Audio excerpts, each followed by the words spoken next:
I'll give you my information. You can get that check to me. It's sort of weird how we pamper our cats in this country. Like, we have a brand of cat food called Fancy Feast. Like, I've never eaten a feast myself, not even let alone one that was fancy. Like, the most I give my cat is casual dinner. Like, maybe on his birthday he gets semi-full milk banquet, but I'd never give him a fancy feast. Like, we even have, like, weird kitty litters that you can give your cat, like really nice kitty litters. Like, we have one that has freshness crystals. Like, I don't even own a crystal for myself. I don't even know what I would use a crystal for, but I can go to the store and buy special crystals that my cat can take a shit on. Like, in a third world country somewhere, there's a guy, like, who has to go outside his house to take a shit in the sand. But in this country, we have scientists who develop more technologically advanced sands so that our cats can take shits inside.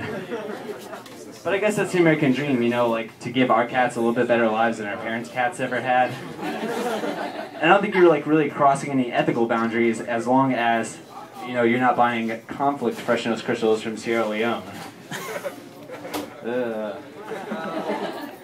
Funyuns are definitely the most depressing snack food, I think. Like, I don't know if you ever tasted a Funyun, but, like, to me that's the taste of, like, just depression. Like, if you could take that feeling that you have after, like, you've just detrimentally fucked up your life in some, like, major way and just sort of bottle it and turn it into a snack food flavor, that'd be the flavor of Funyuns. And if you never had one, it's like, if you've ever slept until 1 in the afternoon because you have no reason to wake up in the morning, that's the flavor of Funyuns. Like, if you ever punch yourself as hard as you can in the face because you just want to feel anything, that's what a Funyun tastes like. I mean, and I feel like if Funyuns are your favorite snack food, like, the poor decision-making that went into choosing Funyuns for your favorite snack food will probably, like, permeate into the rest of your life.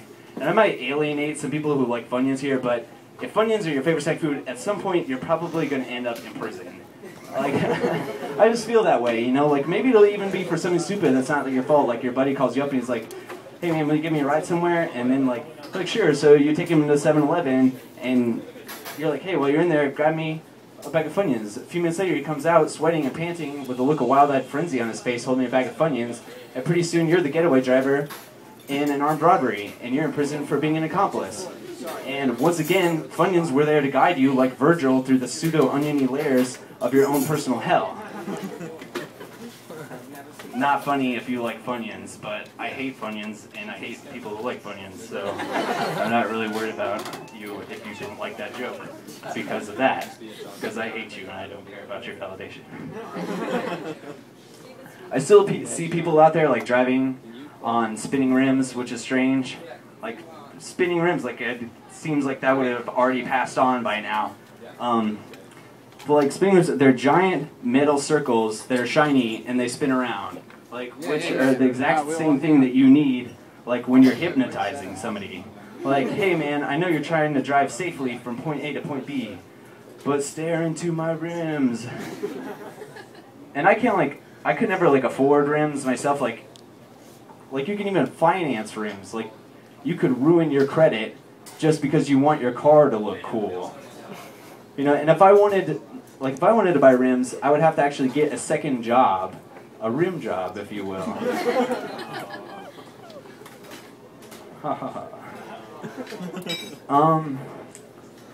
I wonder how, like, effective the anti-drug campaign.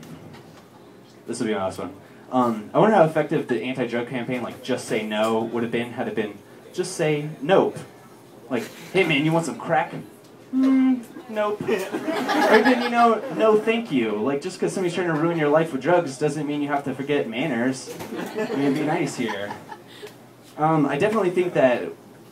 Oh, another thing about those commercials is that it's like the people offering you drugs were always so insistent, like, hey man, smoke some weed with me, smoke some weed with me, and they would not take no for an answer. But in real life, that's exactly the opposite. Like, if somebody wants you to smoke weed with you and you're like, no, they're like, alright, more weed for me. There's a whole lot more to that, but he showed me that. Okay, I'll finish.